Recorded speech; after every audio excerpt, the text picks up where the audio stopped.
Good morning everyone, welcome to Economic Times daily news analysis and explanation. So आज है 11 जनवरी in days Tuesday. Start करेंगे Economic Times के analysis को। इससे पहले अगर आपने टेलीग्राम ग्रुप ज्वाइन नहीं किया है तो आप ज्वाइन कर सकते हैं। उसके अंदर आपको पहले तो इकोनॉमिक टाइम्स की PDF मिल जाती है। इसके अलावा द हिंदू और बिजनेस स्टैंडर्ड न्यूज़पेपर्स की PDF मिल जाती है। उसके अलावा ये नोट्स हैं जिसके थ्रू हम पूरी वीडियो अब कवर करते हैं, तो ये भी आपको उसी के ऊपर मिल जाते हैं। तो दैट इज़ इट और हम स्टार्ट करते हैं फर्स्ट न्यूज़ से। RIL ACRE, I will tell you the full form of ACRE। Welspun in final lap to buy Sintex Industries. तो यहाँ पर बेसिकली रिलायंस इंडस्ट्रीज़ और ACRE का मीनिंग है assets care and reconstruction company, sorry enterprise. सो बेसिकली इन दोनों को एक जॉइंट वेंचर है, पार्टनरशिप आप बोल सकते हैं। वो और वेल्सपन नाम से एक कंपनी है, वो दोनों बाय करना चाहते हैं सिंटेक्स इंडस्ट्री से। सिंटेक्स पाइप के बारे में आपने ना सुना हो ऐसा हो नहीं सकता है। तो ये काफ़ी ज़्यादा मतलब बड़ी कंपनी, काफ़ी पॉपुलर कंपनी है, बट आज के टाइम पर ये कंपनी बैंकरप्ट चल रही है। बैंकरप्ट का मतलब ज़रूरी नहीं होता कि वो कंपनी आउट ऑफ बिजनेस हो। बैंकरप्ट का मीनिंग होता है कि वो डेट अपना ज़्यादा रीपे नहीं कर पा रही है, काफ़ी ह्यूज अमाउंट ऑफ डेट हो गया और उसकी जो आपकी टाइम लिमिट है पे करने की वो काफ़ी ज़्यादा एक्सीड कर चुकी है। तो यहाँ पर सभी को पता है सिंटेक्स कंपनी जो है प्लास्टिक्स के अंदर मेनली डील करती है और जो एडवांस्ड टेक्सटाइल्स होते हैं उसके अंदर डील करती है। ये टेक्सटाइल वो नहीं है कि जो आपका कपड़ा होता है मेन वियरेबल्स वाला, ये मतलब प्लास्टिक वाले जो टेक्सटाइल्स होते हैं, थर्मोप्लास्टिक, थर्मोप्लास्ट्स और थर्मोप्लास्टिक्स, इन सब चीज़ों में डील करती है। अब वेल्सपन क्या है, तो वेल्सपन आपका एक ग्रुप ऑफ कंपनीज़ है। ये भी इसी के अंदर काम करती है, बट इसका थोड़ा सा लाइक एक ग्रुप है, तो इसके अंदर कुछ कंपनीज हैं जो स्टील, इंफ्रास्ट्रक्चर, इन सब के अंदर भी काम करती हैं। तो एक कंपनी इसके अंदर है पाइप्स की, जो इसका स्ट्रेटेजिक इन्वेस्टमेंट रहेगा। टेक्सटाइल के अंदर इसकी कंपनी का मतलब एक कंपनी है इनकी पूरे ग्रुप के अंदर से। स्टील और इंफ्रास्ट्रक्चर जैसा मैंने अभी बोला था। इसके पूरे ग्रुप के अंदर से एक कंपनी है ईजीगो नाम से, वो उन्होंने बिडिंग लगाई है बेसिकली। तो ये हो गया यहाँ पर, यानी कि रिलायंस और एक्रे का जो पार्टनरशिप है उसके अंदर, और जो आपका ईजीगो अकेली कंपनी है, इन्होंने आपकी बिडिंग लगाई है सिंटेक्स के ऊपर। बेसिकली 4 बिडर्स थे, उसके अंदर से ये दोनों सिलेक्ट हुए हैं। अब ये दोनों आगे बिडिंग लगाएंगे इसके ऊपर। नाउ रिलायंस का प्लान जो था वो यहाँ पर डिस्क्लोज कर दिया गया है, वेल्सपन का नहीं किया गया है आर्टिकल के अंदर। तो यहाँ पर लिखा है रिलायंस ने 2863 करोड़ का पूरा अमाउंट देने का बोला है। और इसके अंदर क्या होगा कि यहाँ पर रिलायंस को 90% इक्विटी मिल रही होगी, बट उसके लिए सिर्फ 500 करोड़ की पेमेंट होगी। उसके अलावा क्या होगा, उसके अलावा जो इनके लोन्स हैं, मैंने आपको बताया था बहुत बड़े अमाउंट के जब लोन्स आपके पेंडिंग रहते हैं उसी को बैंकरप्सी भी बोल सकते हैं। तो यहाँ पर 2280 करोड़ के इनके पेंडिंग लोन्स हैं, वो रिलायंस यहाँ पर रीपे करेगा। और यहाँ पर 83 करोड़ के ये पेमेंट होगी एम्प्लॉयज़ को, जो वहाँ पे जिनको सैलरी वगैरह नहीं मिली है, और बाकी जो क्रेडिटर्स हैं। अब क्रेडिटर्स और लोन देने वालों में क्या फ़र्क होता है, तो यहाँ पर पाइप फॉर एग्जांपल कंपनी बनाती है, तो जहाँ से भी ये प्लास्टिक खरीदती है या प्लास्टिक का जो भी रॉ मटेरियल होता होगा वो खरीदती है, तो वो क्रेडिटर्स होते हैं। और जहाँ से ये सिर्फ जैसे बैंक हो गया, कोई फाइनेंशियल इंस्टीट्यूशन, कोई गवर्नमेंट का कोई इंस्टीट्यूट है, तो वहाँ से अगर वो लोन लेती है तो वो फाइनेंशियल इंस्टीट्यूशन वाले लोन हो गए जो इस कैटेगरी के अंदर आएंगे। तो ये हमने पूरा डिस्कस। नाउ रिटेलर्स होल्डिंग लीन डिस्क्रिशनरी इन्वेंट्री। तो यहाँ पे थोड़ी सी एक्स्ट्रा इंग्लिश लिखी हुई है, मैं आपको पहले लीन का मतलब बताता हूँ। आप किसी को वैसे अगर पर्सनली लीन बोलते हैं तो उसका मतलब होता है कि वो पतला है, जैसे आप समझ रहे होंगे। तो लीन का यहाँ पे मीनिंग है कि रिटेलर्स ने अपनी दुकानों के अंदर कुछ चीज़ों का स्टॉक कम कर लिया है। कुछ चीज़ों क्या है, तो वो डिस्क्रिशनरी इन्वेंट्री बोलते हैं। ये एक इन्वेंट्री मतलब रिटेल के अंदर टर्म है, इसका मीनिंग होता है कुछ ऐसी चीज़ें जिनकी डिमांड ऐसे रेगुलर नहीं रहती है, बट जब होती है तो बहुत ज़्यादा सीजनल आइटम टाइप की आप इनको चीज़ें बोल सकते हैं। तो यहाँ पर टीवी, एसी, फ्रिज, और मतलब मैंने फ्रिज लिख दिया, रेफ्रिजरेटर का थोड़ा स्पेस की वजह से, फुटवियर और वॉशिंग मशीन वगैरह इसके अंदर ये बोल रहे हैं, क्योंकि यहाँ पर ऑब्वियसली बात है जो थर्ड वेव के आपके स्पेकुलेशंस हैं इनकी वजह से ये स्टॉक के अंदर कमी कर दी है। अब पिछले 15 डेज़ के अंदर अंदर एक टर्म यूज़ की गई थी आर्टिकल के अंदर, फोर्टनाइट। अगर आपको मीनिंग नहीं पता तो फोर्टनाइट का मीनिंग होता है 2 वीक्स या फिर 15 डेज भी बोल सकते हैं। तो वो एक फोर्टनाइट के अंदर बेसिकली इन्होंने अपने स्टॉक को 33% ऑफ द स्टॉक जो पहले था उस पर ले आए हैं, यानी कि 2/3 स्टॉक जो है इन्होंने पूरा रिमूव कर दिया है या फिर हटा दिया है, बेच दिया है, कुछ भी आप कह सकते हैं।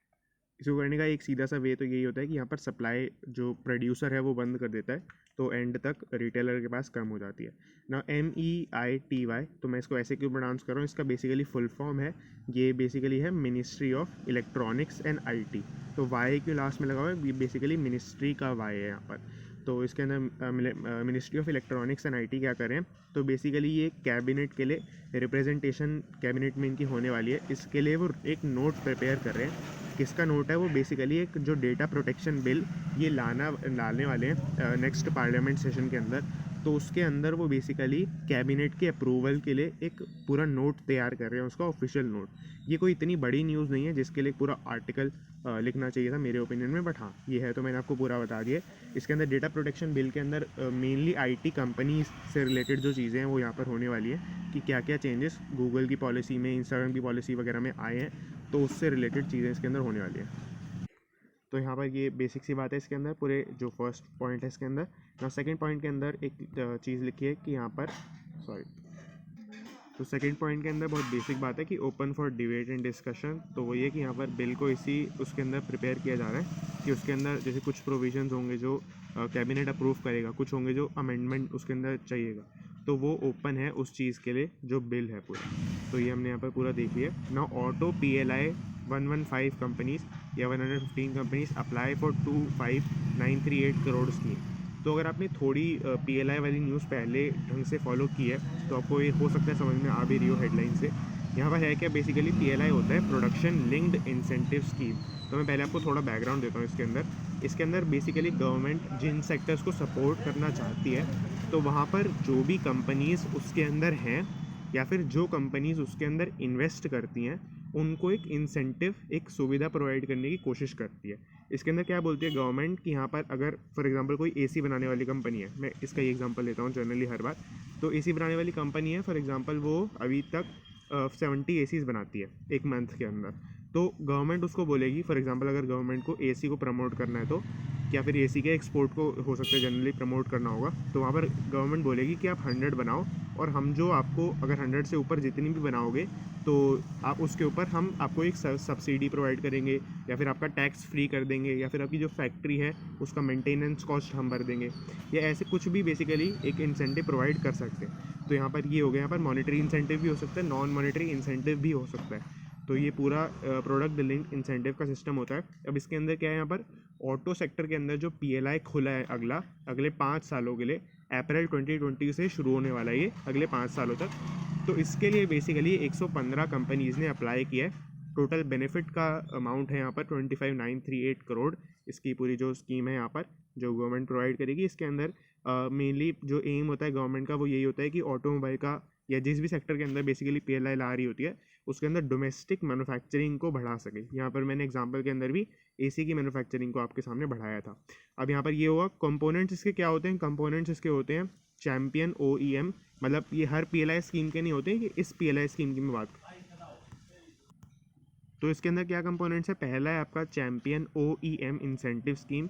इसके अंदर बेसिकली सबसे पहले OEM, आपको वर्ड समझ में नहीं आ रहा होगा, ये मीनिंग होता है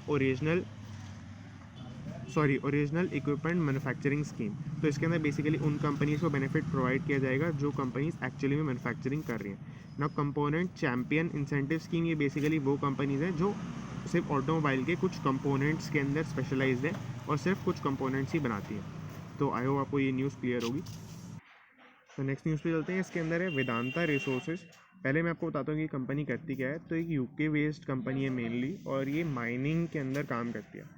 अब माइनिंग के अंदर मेनली आपके 2 डिस्टिंक्शन होते हैं। पहला होता है फेरस मेटल्स में माइन करना। इसके अंदर होता है कि वो आयरन रिलेटेड किसी चीज़ में माइन कर रही हो कंपनी, बट ये कंपनी नॉन फेरस मेटल्स में माइन करती है। तो यानी कि आयरन से अलावा जो भी मिनरल्स होते हैं जो माइनिंग्स के अंदर मिलते हैं उनके अंदर ये माइनिंग करती है ना। रेज़ ये करना चाह रहे हैं 1 मिलियन आपके बॉन्ड्स की सेल से, सॉरी 1 बिलियन।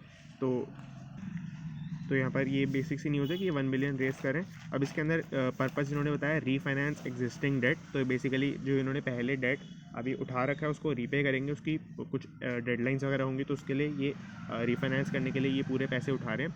बाकी रिड्यूसिंग फंडिंग कॉस्ट भी करने की कोशिश करेंगे, क्योंकि सिंस ये कंपनी के बॉन्ड्स अगर डिमांड के अंदर रहते हैं तो इनको इंटरेस्ट रेट काफ़ी कम पे बॉन्ड्स मिल जाएंगे, तो वहाँ पर फंडिंग कॉस्ट भी इनकी कम हो जाएगी, क्योंकि इंस्टीट्यूशनल डेट बहुत महंगा मिलता है यहाँ पर।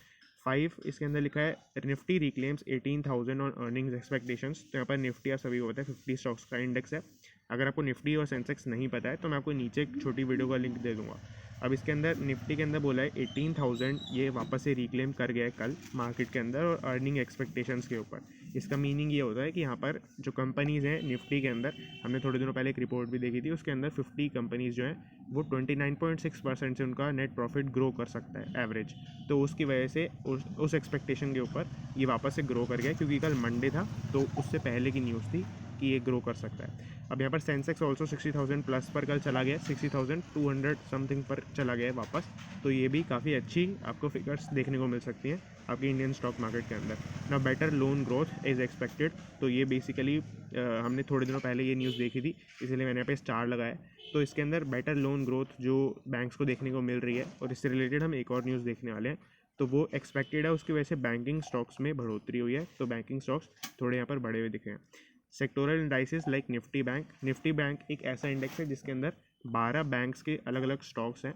तो वो ऐसे काफ़ी सारे इंडेक्स जो है निफ्टी के, वो सभी कल पॉजिटिव में रहे हैं। इसके अंदर कुछ आते हैं, जैसे आपका निफ्टी आईटी है, उसके अंदर आईटी कंपनीज इन्फोसिस, विप्रो वगैरह है, आपकी निफ्टी मेटल है, ऐसी ऐसी काफ़ी सारी कंपनीज इसके अंदर आती है। तो ये हो गया। Vodafone idea 5,000 crore in short term borrowings और एनसीडी पे आउट्स। तो बेसिकली वोडाफोन आइडिया आप सभी को पता है जॉइंट वेंचर है पूरा। अब ये इन्होंने 5,000 करोड़ ये शॉर्ट टर्म बॉन्ड्स, ये भी बोरोइंग्स ये भी रेज़ कर रहे हैं कुछ बैंक से। इसके अंदर ये किस लिए कर रहे हैं, ताकि एनसीडी को पे आउट कर सके। एनसीडी होता है नॉन कन्वर्टिबल डिवेंचर्स। ये किस में कन्वर्ट नहीं हो सकते, हो सकता है आपके माइंड में क्वेश्चन हो, तो ये इक्विटी शेयर्स के अंदर कन्वर्ट नहीं हो सकते। बेसिकली क्या होता है, अगर आप कन्वर्टेबल डिवेंचर्स के अंदर इन्वेस्ट करते हैं तो आपको थोड़ा जो प्रीमियम का अमाउंट मिलता है वो कम मिलता है, बट अगर कंपनी चाहे तो उनको कन्वर्ट करा सकती है इक्विटी शेयर्स के अंदर। बट अगर नॉन कन्वर्टेबल होते हैं तो वहाँ पर आपको थोड़ा सा प्रीमियम ज़्यादा मिल रहा होता है, बट आपको इक्विटी शेयर्स के अंदर कन्वर्ट कराने का बेनिफिट नहीं मिलता है। इक्विटी शेयर्स भी हो सकते हैं, प्रेफरेंस शेयर्स भी हो सकते हैं, डिपेंडिंग अपॉन द कंपनी। तो ये इसके अंदर पूरा रहता है ना। इन्होंने शॉर्ट टर्म बोरिंग्स रेज किए। Short term long term borrowings में फ़र्क होता है बेसिकली, कि शॉर्ट टर्म बोरिंग्स आपको 1 साल के अंदर अंदर रीपे करनी होती है। अब यहाँ पर एनसीडी पे आउट्स का मतलब हुआ वापस रीपे करना। जिन भी लोगों से पहले इन्होंने एनसीडी की फॉर्म में पैसा उठाया था तो वहाँ पे उसको ये रीपे करेंगे। पे बैक, आप कुछ भी एक वर्ड यूज़ कर सकते हैं इन तीनों में से। तो ये हो गया पे बैक, इसमें सबसे अच्छा वर्ड रहता है। तो वो हो गया। यहाँ पर इन्होंने 5,000 करोड़ जो उठाए हैं वो कैसे उठाए हैं, तो basically SBI, state bank of India, IDFC first bank और एचडीएफसी और ऐसे कुछ और बैंक्स यहाँ पर मिल के उन्होंने बेसिकली ये इसको पूरी फंडिंग दी है। ना ये मैंने थोड़ी सी यहाँ पे रिसर्च करी है और यहाँ पर आपको दिखाया है कि वोडाफोन आइडिया जो आपका जॉइंट वेंचर है, इसके अंदर बेसिकली ओनरशिप पैटर्न क्या चल रहा है। तो वोडाफोन का इसके अंदर ओनरशिप है, जो वोडाफोन आपकी यूके की एंटिटी है उसका ओनरशिप इसके अंदर 45% के क्लोज आता है। और बाकी एबीजी मतलब है आदित्य बिरला ग्रुप, ये बेसिकली आइडिया को ही रिप्रेजेंटेट करता है। जब आइडिया अलोन था, मतलब खुद उसकी जो बड़ी बड़ी कंपनी थी, तो वो आदित्य बिरला ग्रुप के अंदर ही आती थी। तो वहाँ पर आदित्य बिरला ग्रुप का 27.6% ओनरशिप है। बाकी किसका है, तो बाकी आपकी पब्लिक का है, क्योंकि इसके शेयर्स भी ट्रेड होते हैं। और इसके अलावा म्यूचुअल फंड्स, कुछ इंस्टीट्यूशंस, कुछ इंश्योरेंस कंपनी, वो सब इसके अंदर बाकी के होल्डर्स हैं। तो ये देख लिया हमने पूरी न्यूज़।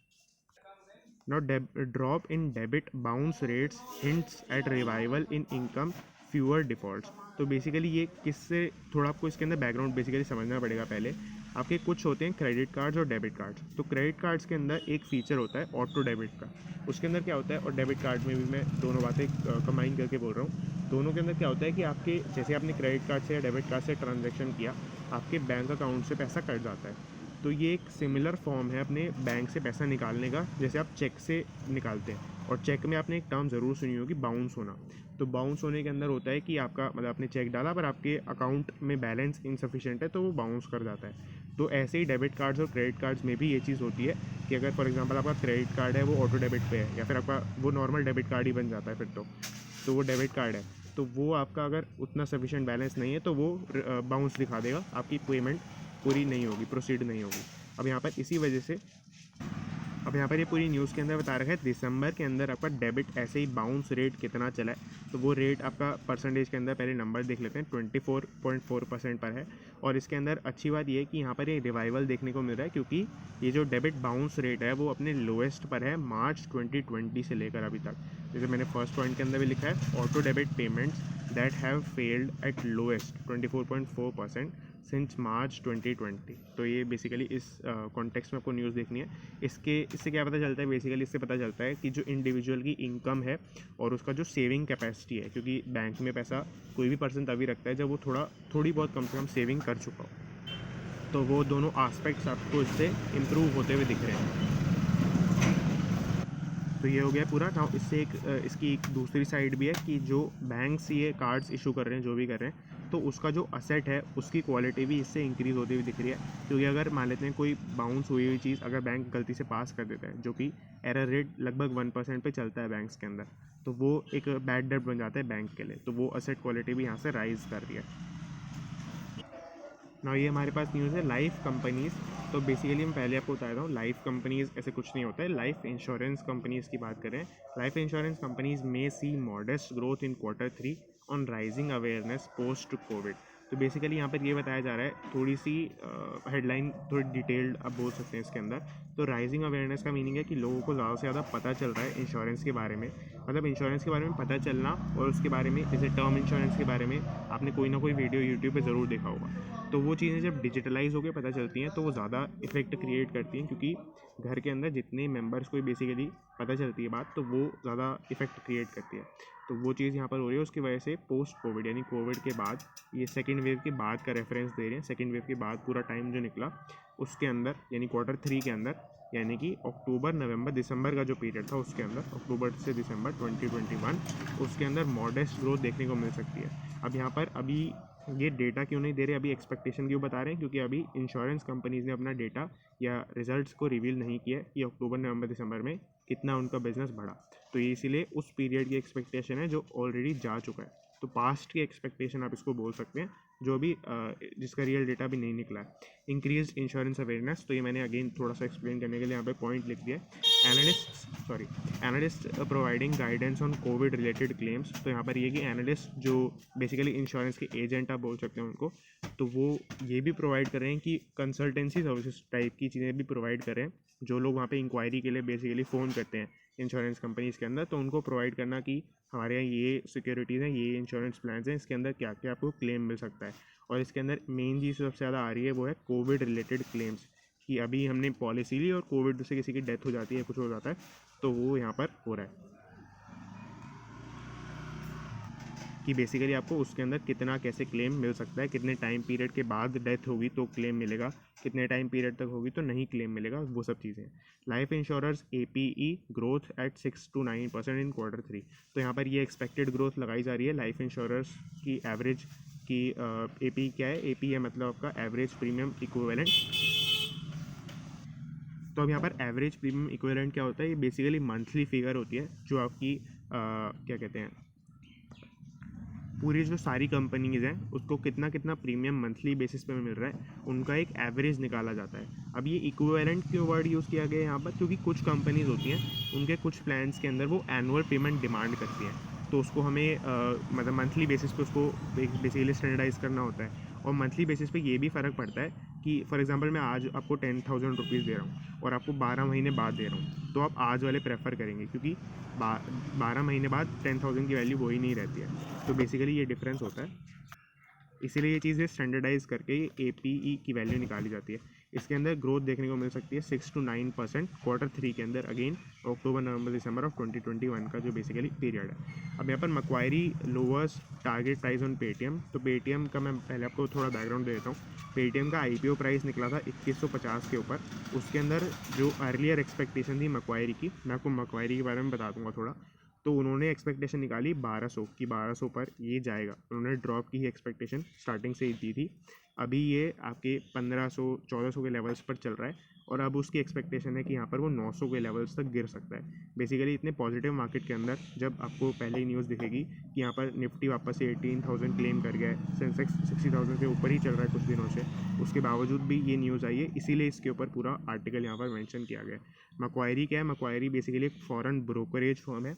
ब्रोकरेज फर्म क्या होती है, ब्रोकरेज फर्म होती है जो आप जैसे जिसके थ्रू स्टॉक्स और डिबेंचर्स ये सब चीज़ें बेसिकली खरीद रहे होते हैं।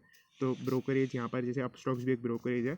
और यहाँ पे मैं बता दूँ, अगर आपको अपस्टॉक्स पे अपना अकाउंट खुलवाना है तो नीचे आपको एक अकाउंट का ओपनिंग का लिंक भी मिल जाएगा। उसके थ्रू डाउनलोड अगर आप करेंगे तो आपको 1000 रुपीज़ का फ्री ब्रोकरेज भी वहाँ पर मिलेगा। खैर आगे चलते हैं लास्ट न्यूज़ के ऊपर। अब लास्ट न्यूज़ के अंदर मेंशन किया गया है स्टैंडर्ड आईटी डिडक्शंस।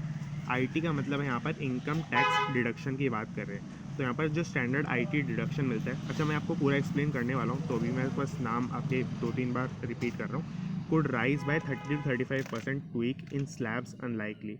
तो बेसिकली ये 2 कॉमा के बाद जो आर्टिकल था, वो जो लाइन थी, बेसिकली 4 वर्ड्स थे, तो वो एक अलग चीज़ है, पहले वाली अलग चीज़ है। अब इसके अंदर आपको थोड़ा सा अच्छा बैकग्राउंड पता होना चाहिए इनकम टैक्स का, ये न्यूज़ को थोड़ा समझने के लिए। तो मैंने आपको थोड़ा सा डेटा यहाँ पर निकाल के खुद प्रेजेंट किया है। इसके अंदर मैंने लिखा है कि इनकम टैक्स कैसे कैलकुलेट होता है बेसिकली इंडिया के अंदर। इंडिविजुअल्स के ऊपर जो टैक्स लगता है, लोगों के ऊपर, कंपनीज़ की बात नहीं कर रहा हूँ, पार्टनरशिप की बात नहीं कर रहा हूँ, बेसिकली इंडिविजुअल्स के ऊपर जो इनकम टैक्स लगता है। तो क्या होता है कि जैसे आपकी इनकम अगर 0 to 2.5 लाख के बीच में है, तो आपके ऊपर 0 टैक्स रेट लगेगा, 0 आपके इनकम टैक्स होता है। उसके अंदर 2.5 लाख से 5 लाख है तो 5% टैक्स लगता है। और ये लैडर सिस्टम पे होता है, यानी कि अगर आपकी इनकम जैसे लेट से 4 लाख रुपीज़ है, तो उसके अंदर 2.5 लाख तक आपके ऊपर 0 इंटरेस्ट लगेगा। उसके बाद जो 1.5 लाख रुपये बचे बीच में, उसके ऊपर 5% इंटरेस्ट लग रहा होगा, यानी कि आपका टोटल इंटरेस्ट इसके अंदर 7500 बनेगा। बट यहाँ पर भी ये प्रोविज़न होता है कि 5 लाख तक आपके ऊपर जो भी टैक्स लगता है उसका आपको फुल रिबेट मिल जाता है।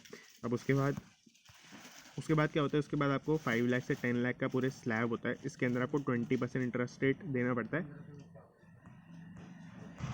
और इसके बाद लेटर में लास्ट होता है आपकी 10 लाख प्लस की इनकम पे 30% इंटरेस्ट रेट टैक्स रेट से टैक्स लग रहा होता है। अब यहाँ पे होता क्या है, मैंने आपको ये चीज़ बता दी है कि यहाँ पर 5 लाख का जो भी आपका टैक्स निकलता है, 5 लाख की इनकम, उससे मतलब अगर 5 लाख 1 रुपीज़ भी आपकी इनकम है तो ये रिबेट आपको नहीं मिलेगा, जो यहाँ पे आपको रिबेट फुल इस स्लैब तक मिल रहा होता है। तो ये बेसिकली यहाँ पर है। अब न्यूज़ के अंदर जो सेकंड पार्ट है वो मैंने आपको पहले समझा दिया है। ट्वीक इन स्लैब्स अनलाइकली, मतलब ट्वीक का मतलब होता है चेंज होना, किसी चीज़ के अंदर चेंज होना मतलब ट्वीक होना होता है। तो इसके अंदर चेंजेस होना ये अनलाइकली है, ऐसा नहीं होगा। तो डिमांड्स क्या हो रही हैं, डिमांड हो रही है बेसिकली कि टैक्स को थोड़ा और कम किया जाए इसके अंदर। तो ये हो गया यहाँ पर। अब ऊपर वाला देखते हैं कि डिडक्शंस क्या होता है। तो ये चीज़ थी यहाँ पर। डिडक्शन के अंदर क्या होता है, डिडक्शन के अंदर आपको इनकम में से माइनस करने के बाद उसके ऊपर टैक्स निकाला जाता है। तो डिडक्शन आपकी पहले होती है अगर दोनों चीज़ें हो रही हैं तो, और रिबेट बाद में होता है। तो ये बेसिकली डिडक्शन रिबेट में डिफरेंस मैंने बताने के लिए यहाँ से ये इंक्लूड किया था। अब न्यूज़ के अंदर बोला ही जा रहा है कि यहाँ पर अगर टैक्स स्लैब्स को चेंज नहीं किया जाएगा तो डिडक्शंस को यहाँ पर राइज़ करा दिया जाएगा 30 से 35% तक। अभी के लिए डिडक्शन चल रहा है 50,000 पर, जो कि लास्ट अमेंडेड हुआ था आपके 2019 के अंदर, जब भी पीयूष गोयल ही आपके इसके अंदर फाइनेंस मिनिस्ट्री के अंदर थे, उन्होंने ही प्रेजेंट किया। तो ये पूरे इसके अंदर ना एक मैंने एक छोटा सा एडिशनल फैक्ट ऐड किया हुआ है कि इनकम टैक्स का जो पूरा एक्ट है उसके अंदर ये 50,000 का स्टैंडर्ड डिडक्शन का जो पूरा प्रोविज़न आप कह सकते हैं वो सेक्शन 16 IA के अंदर मेंशन किया हुआ है। तो ये हमने पूरा डिटेल में डिस्कस कर लिया है। और अगर आपको थोड़ा सा आपके पास टाइम हो तो एक बार मैं 2 अमाउंट्स यहाँ पर लिख रहा हूँ पॉज करके, उसके ऊपर आप टैक्स इस रेट्स के ऊपर से कैलकुलेट करके ये जो यहाँ पर रिबेट है इसका डिफरेंस ऑब्जर्व करके देखना। तो ये वो अमाउंट्स हैं दो, 4,90,000 और 5,10,000। इसके ऊपर आप कैलकुलेट करके टैक्स और रिबेट भी कैलकुलेट करके, मतलब जितना लग सकता है जिसके ऊपर, वो आप कलेक्ट कर सकते हैं। और अगर करें तो फिर आप टेलीग्राम ग्रुप के ऊपर भी सेंड कर सकते हैं। So that's it and thanks for watching.